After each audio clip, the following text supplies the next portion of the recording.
Bharatiya Janata party के शासनकाल में भगोड़ों का बोलबाला रहा है, क्योंकि हमने देखा कि कैसे एक एक कर देश का पैसा लूट करके लोग बाहर भागते चले गए। इसमें भारतीय जनता पार्टी के सबसे पहले सांसद विजय माल्या का नाम आता है, उसके बाद ललित मोदी और उसके बाद नीरव मोदी, मेहुल चौकसी, तमाम ये फहरिस्त लंबी है। और इस फहरिस्त में अब एक और नया नाम जुड़ने जा रहा है भारतीय जनता पार्टी के राज्यसभा सांसद सुभाष चंद्रा का सोशल मीडिया पर एक लेटर वायरल हुआ, ठीक उसी तर्ज पर जिस तरीके से पहले इन भगोड़ों ने एक माफीनामा लेटर लिखा। और माफीनामा लेटर लिखने से पहले ही ये लोग देश छोड़ करके जा चुके होते हैं। तो यही अंदाजा अब लगाया जा रहा है कि जिस तरह से सुभाष चंद्रा ने ये लेटर लिखा, वो लेटर लिखने तक वो लंदन में मौजूद थे और लंदन में कई लोगों से बैठक करने के बाद उन्होंने ये लेटर लिखा और जो कर्ज लेने वाले लोग हैं उन लोगों से माफी मांगी है। और ये साफ तौर पर कहा कि जी न्यूज चैनल को या जी जो ब्रांड उनका चल रहा है उसे बेच करके वो अपना भुगतान करेंगे। ये दावे तो बड़े किए जा रहे हैं, पर सबसे बड़ी बात कि भगोड़ों का बोलबाला इस भारतीय जनता पार्टी के शासनकाल में रहा है। और इसी के साथ साथ आप लोगों को जान लेना जरूरी हो चुका है कि सुभाष चंद्रा ने अपने लेटर में क्या कुछ लिखा है और उनके लेटर पर किस तरीके की प्रतिक्रियाएं अब आने लगी हैं। एसएल समूह के चेयरमैन सुभाष चंद्रा ने बीती 25 जनवरी को कहा कि उनकी कंपनी वित्तीय संकट में घिर गई है।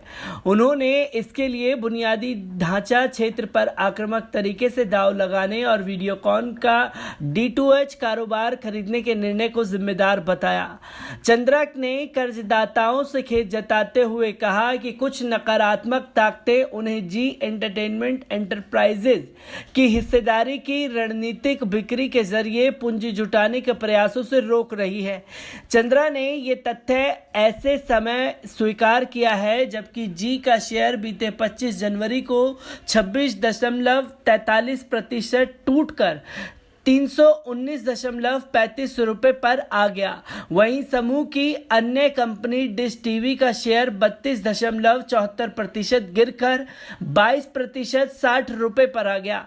चंद्रा ने एक पत्र में कुल कर्ज की जानकारी देने से बचते हुए कहा कि IL&SF संकट के बाद से मुश्किलें बढ़ गई हैं। उन्होंने कहा कि समूह दिसंबर तक कर्ज की किश्तें चुका पाएगा।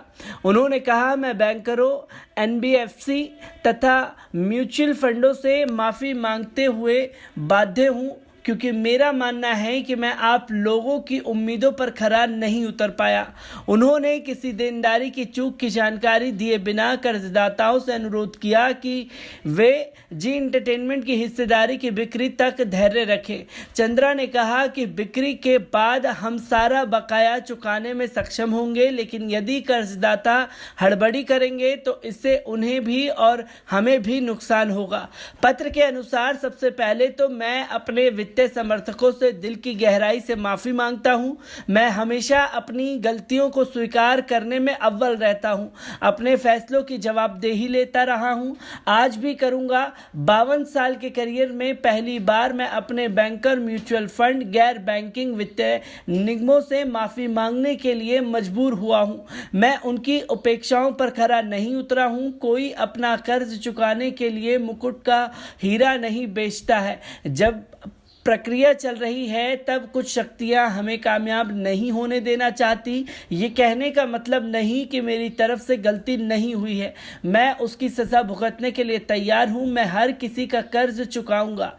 उन्होंने दावा किया कि वह एक भी रुपया बचाना नहीं चाहते हैं। उन्होंने कहा कि अब तक किसी भी प्रवर्तक ने अपनी सबसे शानदार कंपनी को बेचने की पहल नहीं की है, लेकिन वह कर रहे हैं।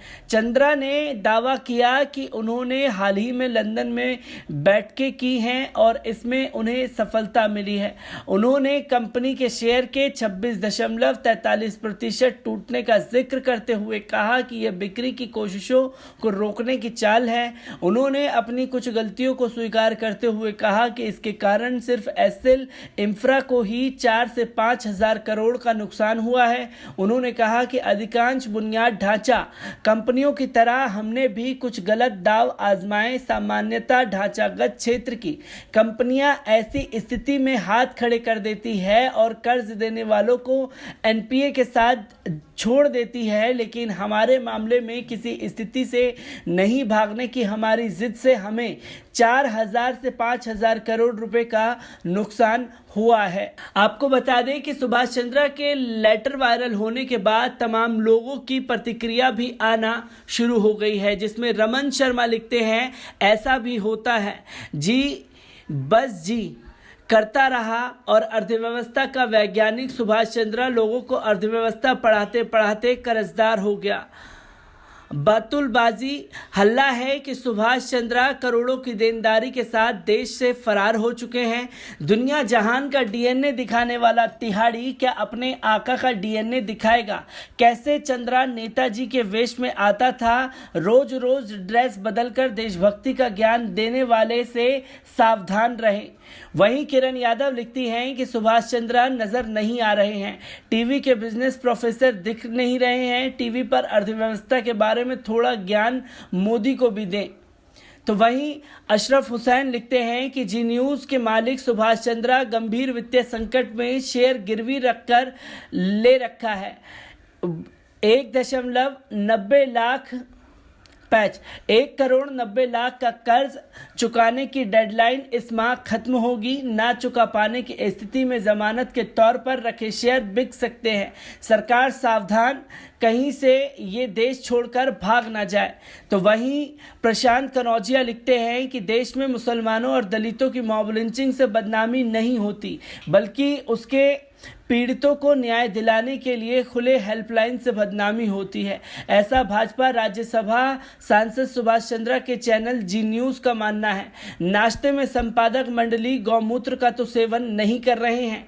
तो वहीं राजेश एसपी लिखते हैं कि सुने हैं बीजेपी राज्यसभा सांसद सुभाष चंद्रा ने देश के आम जनता के टैक्स के 3500 करोड़ लुटा है और उस पर एफआईआर भी दर्ज कराया गया है। गरीब किसान द्वारा सुधीर चौधरी चोरी की पैसे का सैलरी लेकर हमें राष्ट्रवाद का उपदेश देता है। गॉड से भक्तों की अजब कहानी है। तो वहीं बेबाक पत्रकार के जरिए लिखा जाता है कि सवाल जानकारी के लिए, क्या जी न्यूज़ के मालिक और सरकार के चहेते सुभाष चंद्रा 34,000 करोड़ लेकर विदेश भाग गए हैं? तो वहीं कुछ और लोगों का कहना है कि एक और परिंदा उड़ान भर चुका है। 35,000 करोड़ लेकर फुर। भाजपा राज्यसभा सांसद और जी न्यूज़ के मालिक सुभाष चंद्रा देश छोड़कर फरार, एफआईआर हुई दर्ज। तो वहीं संजय लिखते हैं कि होनहार राष्ट्रवादी परम भक्त सुभाष चंद्रा 35 करोड़ लेकर फरार हो गए हैं। अब तक ना तो किसी मंत्री का वक्तव्य आया है और ना ही अंधभक्तों का व्हाट्सएप ज्ञान। तो वहीं स्वाति जय हिंद लिखती हैं कि भाजपा राज्यसभा सांसद एवं दिन रात मोदी मोदी हिंदू मुस्लिम इंडिया पाकिस्तान पर न्यूज़ दिखाने वाली जी की टीवी के मालिक सुभाष चंद्रा देश का 35,000 करोड़ लेकर फुर हो गया है। मोदी है तो मुमकिन है। तो दोस्तों, आपने देखा कि सुभाष चंद्रा जो सबसे बड़े राष्ट्रभक्त कहलाते हैं और सबसे बड़ा चैनल जो राष्ट्रभक्ति के गुणगान करता रहता है, आए दिन नफरती चिंटुओं की तरह नफरत फैलाता है। जो सुधीर तिहाड़ी लगातार डीएनए करके ये बताने की कोशिश करते हैं कि आज देखिए जिहाद का मतलब मैं बताऊंगा, उस जिहाद के मतलब में डीएनए तलाशते हुए सुधीर चौधरी नजर आते हैं। तो यही वो सुधीर चौधरी हैं जिनके लिए शाहीन बाग में रिपोर्टिंग करना मुश्किल होता है, पर सीरिया जैसे इलाकों में करना आसान, जहां बमबारी हो रही होती है। क्या अब सुधीर चौधरी जो देश के सबसे बड़े देशभक्त हैं, उनके खिलाफ एक न्यूज अपने चैनल पर दिखाने का दम दिखाएंगे? क्योंकि अपने आका को बचाने के लिए किस तरीके का एक हथकंडा सुधीर चौधरी द्वारा अपनाया जाता है मुद्दों से डाइवर्ट करने के लिए, तो इन्हें महारत हासिल है। क्या अब सुभाष चंद्रा का डीएनए चेक करने के लिए सुधीर चौधरी अपना प्राइम टाइम शो करेंगे? या सबसे बड़ा सवाल ये खड़ा होता है कि किस तरह से अर्नब गोस्वामी में उलझा करके मोदी सरकार द्वारा जिस तरह से अर्नब गोस्वामी और रिपब्लिक टीवी में उलझाया गया, सभी का ध्यान उधर आकर्षित कर दिया गया और इधर से जी न्यूज के मालिक को चुपके से फरार कर दिया गया।